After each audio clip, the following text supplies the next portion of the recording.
Sejam muito bem-vindos a mais uma aula com a professora Priscila Gimenez, da Educamaker. Nós vamos trabalhar hoje com algo que está assim na mídia, né? Pensando em atualidades e aproveitando o que acontece no mundo, nesse mundo dinâmico, para trabalhar alguns conceitos de geografia.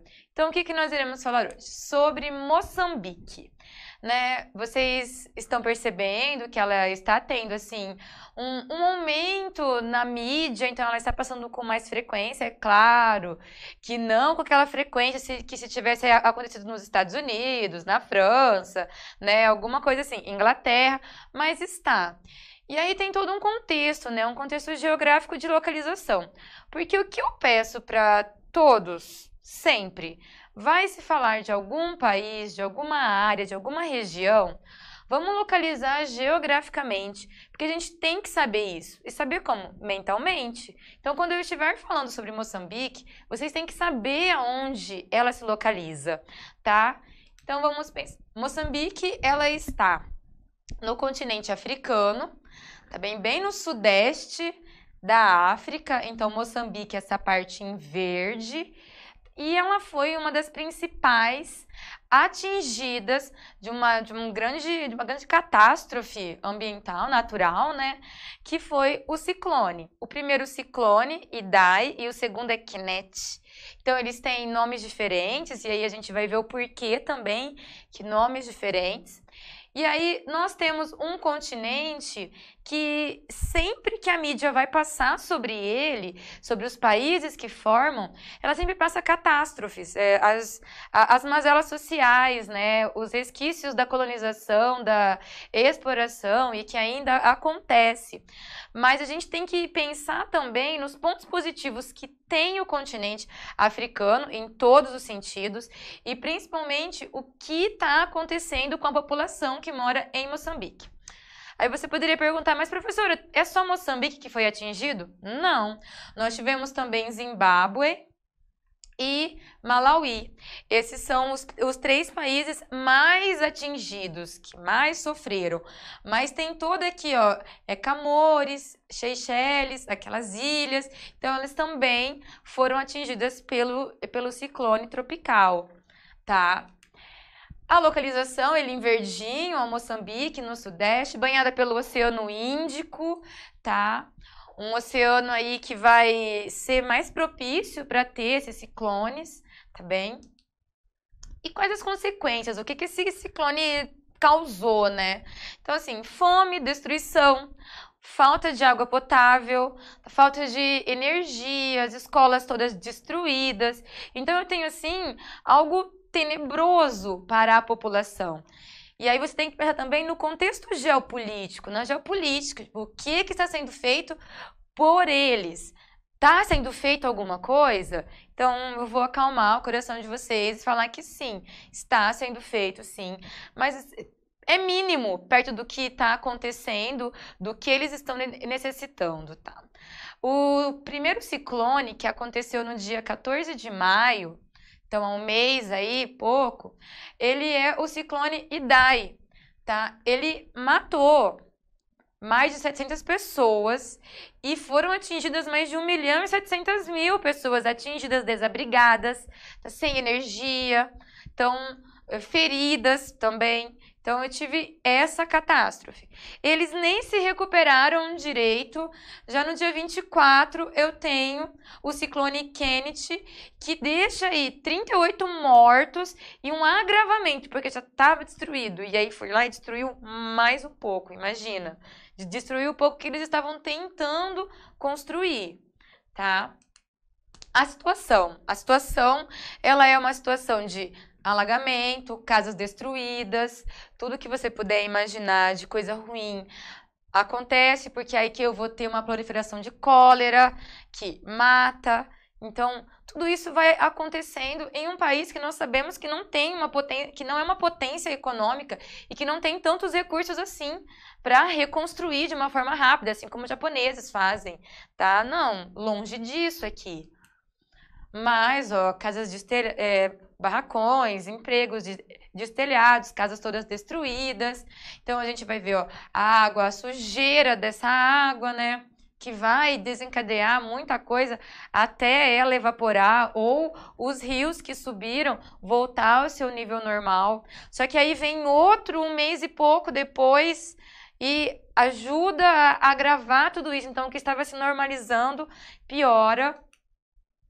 Então, há um agravamento, ó.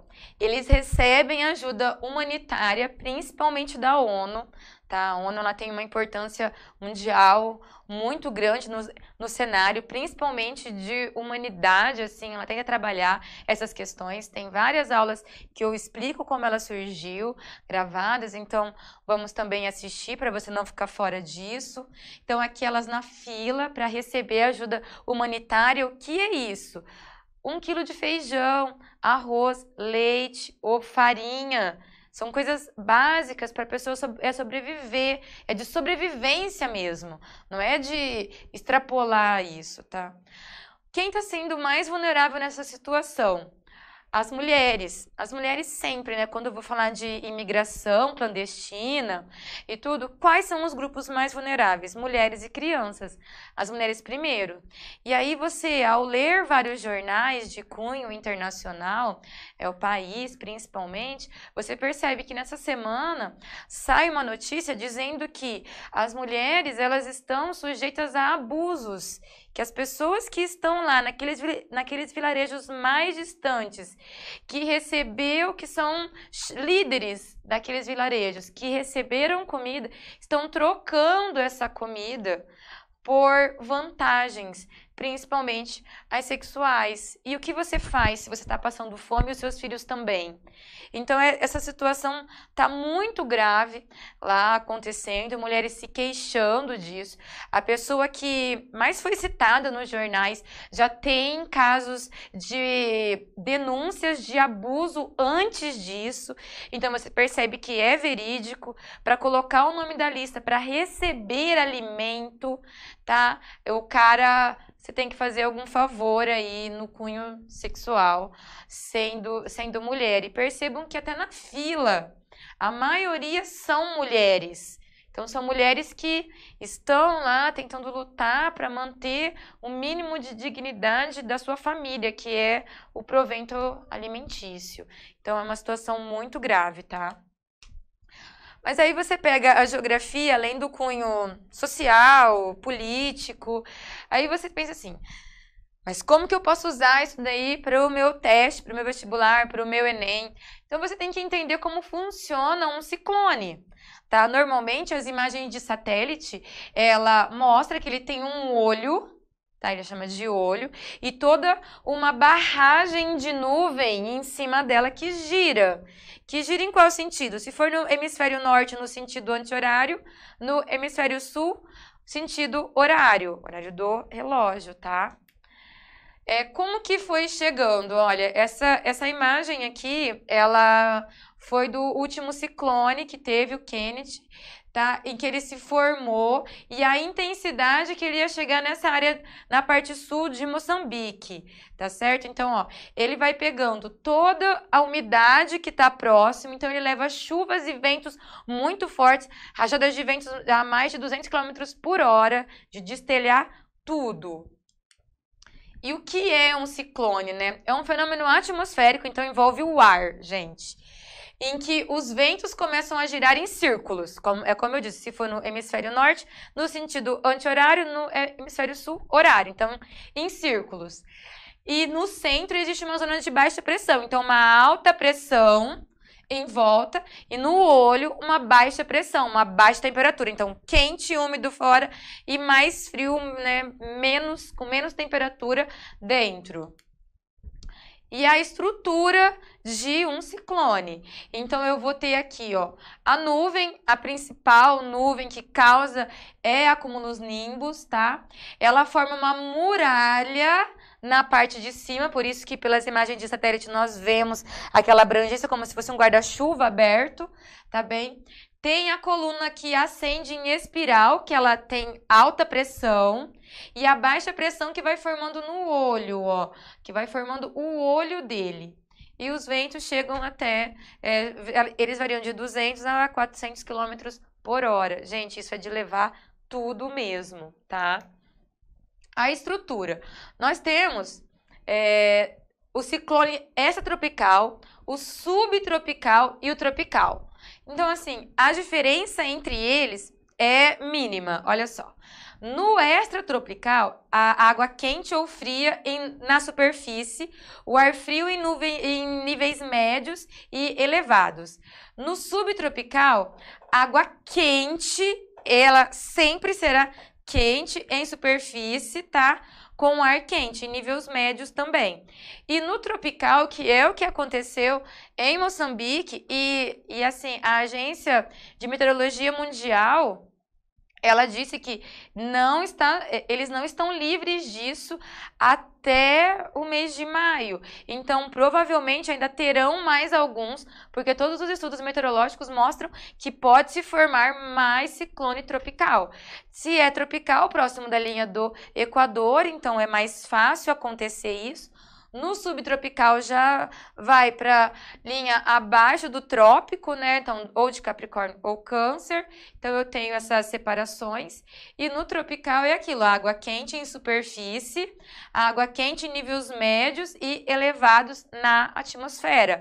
Então, o ar vai estar entre médio e quente, o olho vai estar frio, o centro dele, e ele vai girar, levando vento, e grandes rajadas de vento, né? E também chuva, o que vai subir níveis de rios e tudo mais.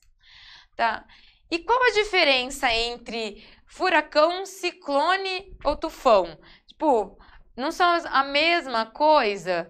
Então, é mais ou menos a mesma coisa, só que vai envolver o local, a região aonde esse ciclone vai se formar. Então, ó, quando ele se forma no Atlântico Norte, no Pacífico Oriental ou no Caribe, chama-se furacão.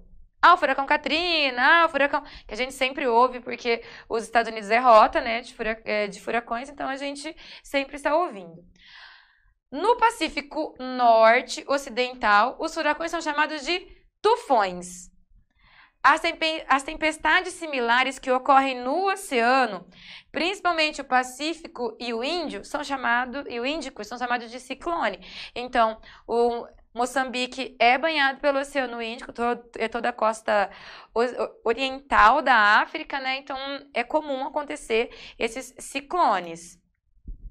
E como que a gente escolhe o nome dos ciclones, né?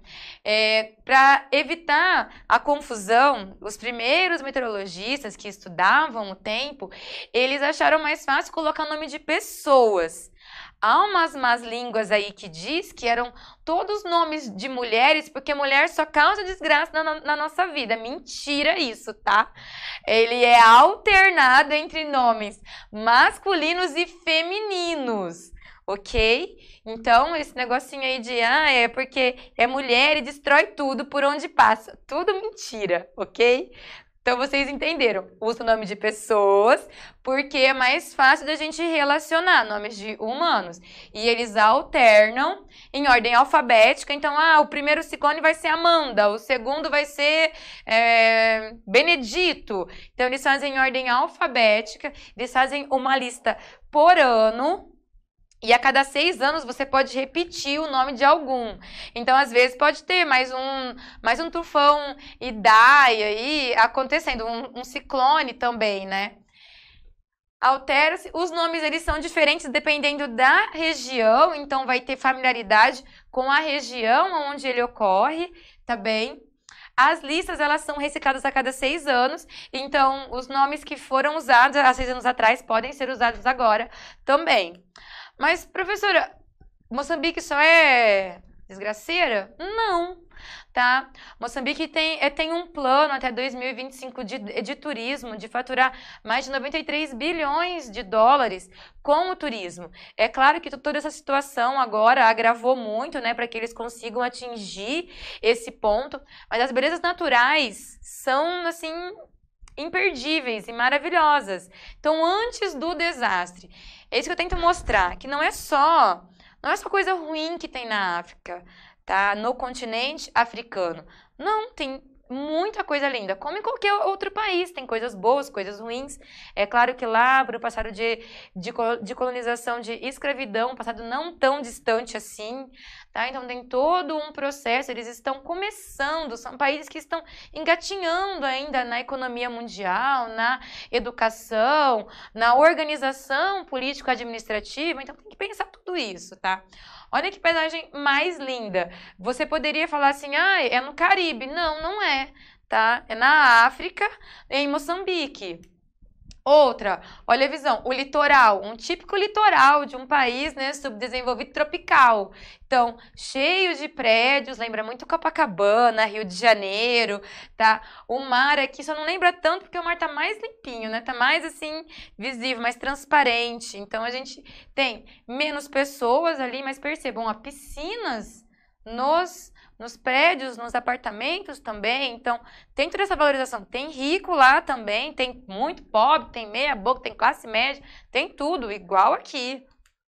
E outra, essa eu acho mais perfeita, assim, a areia da praia, né, a areia e o mar em volta. Então, tudo isso em Moçambique. Então, assim, vale a pena a gente estudar, se aprofundar mais, porque o que eu disse hoje durante as aulas, se você só ouvir a história da Chapeuzinho, o lobo sempre vai ser mau. Mas e a versão dele? Qual é? Não é mesmo? Então vamos sempre estudar, sempre pesquisar, tá? E ir além, e usar esses conceitos de vocês nos vestibulares, Enem e tudo mais que aparecer na vida, ok? Muito obrigada, até uma próxima!